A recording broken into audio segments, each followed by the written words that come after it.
Hey guys, Chaz here from Pugliese Speed Shop with your Tuesday morning tech tip.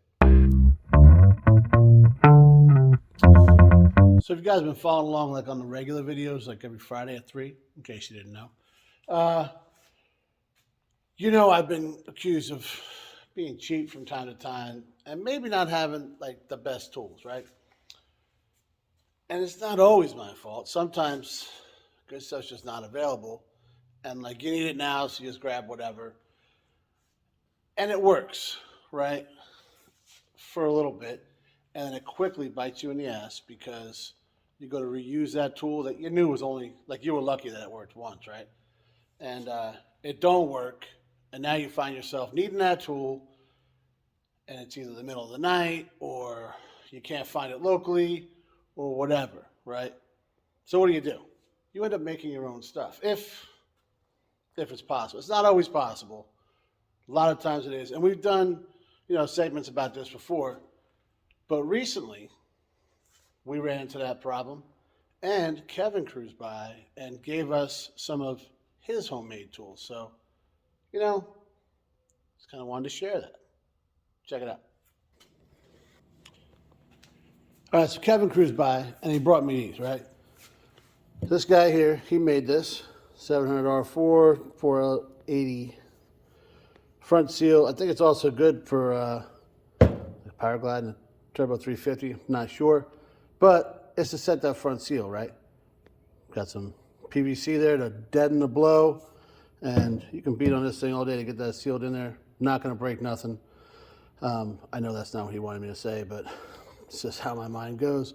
But yeah, so he's not really messing with cars anymore. He's bought a newer vehicle, now he's just messing with bikes. So probably not going to need that.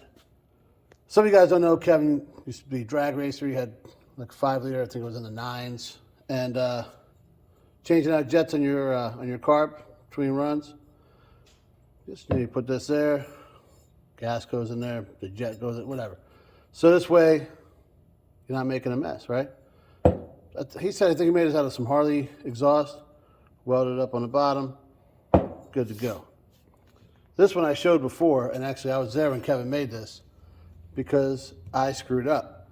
We were putting the bars on that guy right over there, yeah, and I moved the center ignition and messed it all up. Couldn't line it back up. It was the middle of the night. We got online. This is what somebody suggested. Kevin made it, stuck it down in there, was able to like line up all the keys, boom, and then put that back together. This one saved my bacon right there. These Kevin gave us just because he's a nice guy. I know I don't always portray him as one, but he really is. And he had a bunch of these, what do you call them here? Can't think of the word, help me out, freeze plugs. Yep. And like I said, he's not going to use them, so I threw them over here. So that brings us to what we're actually working on here. This switch right here. You guys, it's taken apart now, but this was all one. This guy was like inside here, and and it would kick your starter over, and essentially, hopefully, start your vehicle. She didn't work on this one, right? I think we fried it when we were messing around with the 65 C10, but we can still use this, and I'll show you why. All right, so this is a real simple tool, right? I mean, you got 2 clips, one of which has been bent to hell since the first time I used it. And all it does is complete a circuit, right? I mean, you guys saw me with the screwdriver, I arc it, and it would do it. So basically, that's all you're doing is completing a circuit. And that's this switch's only job. You see it's a plastic piece of crap. And a little bit too much power to it, probably fried whatever's inside there. That's the problem. So, went down to my local spot. Super good dude hooked it up and gave me this. I was trying to buy like the other kind of switch with the button on the top. It's supposed to hold a little more power. He just gives me this switch. He was like, hey man, you could probably use this if you want to make something. So we got a drag strip around here, and we got dirt track, yeah, that's it, around here. And that's what these guys use. You put it on the firewall, they can hit it to bump over, set timing, whatever they need to do, whatever maintenance they're doing, like at the track, you know?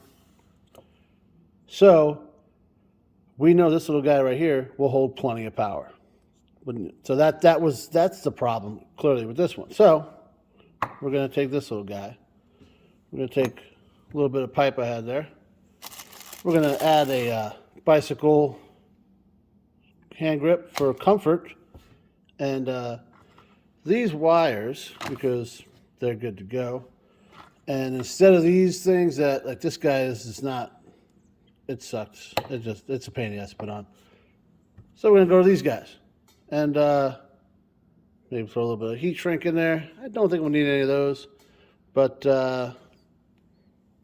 yeah, we should be good to go. Okay, as you guys know, I am by no means an electrician. But you put this little guy on this little setting here that goes like beep. See? So now you know if you've got an open line, right? Got these two hooked up. So if this switch was any good, it would beep. Not doing it. But clearly the wires are good, right? So that's where we're going to use these wires. Testing stuff, guys, before I just throw it together, because we've been bit in the ass before.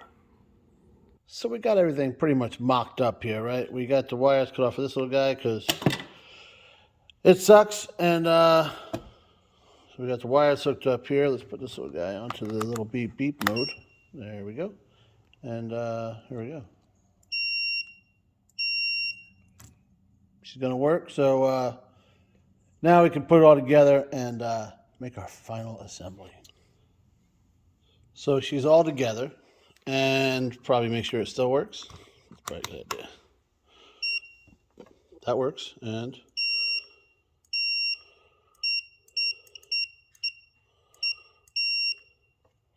seems to op check well. And this thing is like solid, dude. Like you can drop it because it's all metal in there. It's not plastic, right? So working good. I think I nailed it. All right, guys. So there's this like old saying, right? It goes something like, "Nothing inspires invention like desperation," and that's 100% true. Because I would never made this thing if I didn't break the other tool, right? So I should have known, right? It cost me, I think it was like $17 online. And I used it when we were messing with the 65, right? The green C10. And I was on that switch the whole time, right? That truck hasn't run in like 1,000 years. So we're going and going and going. And that plastic thing was not meant to do that. It was like maybe real quick bump it or whatever, right?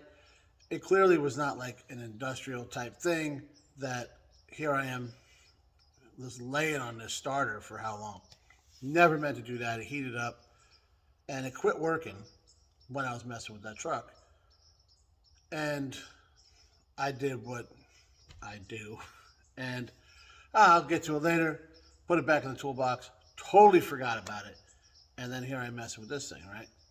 And when I started messing with it is when I realized, hey, this thing doesn't work anymore. So what do? Adapt and overcome, right? I grabbed a big screwdriver and we messed with it to get it going. It worked out.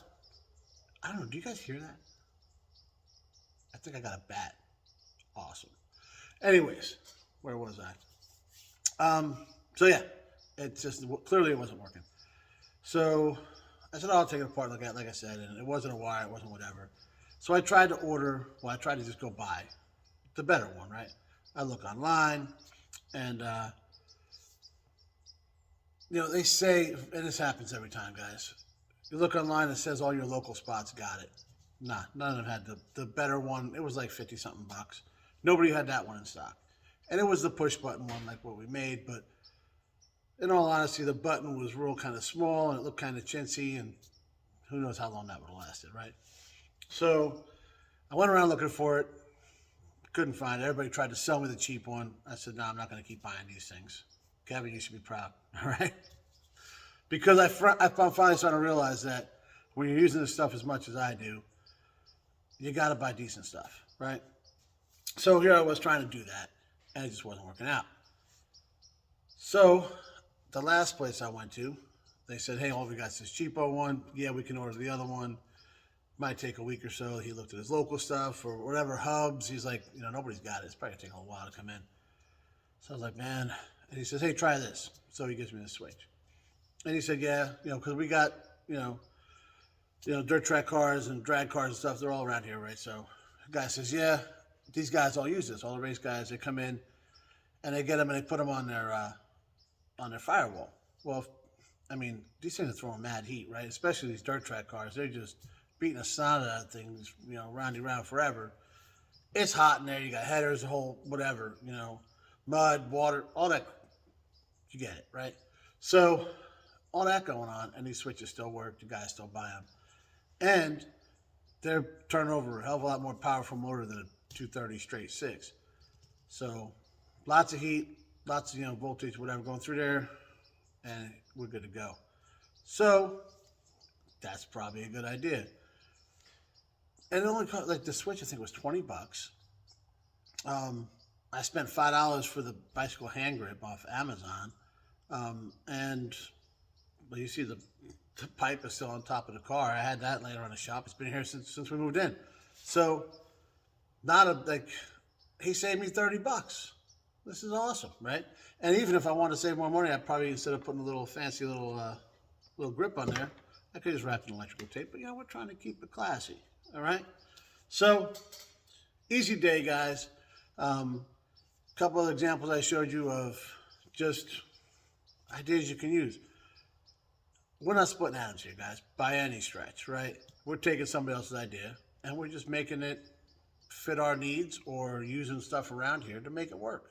So next time you're stuck in the shop and, late at night, weekend, whatever, you can't get out and get what you need, Google something and you might come up with an idea. Thanks for watching, guys.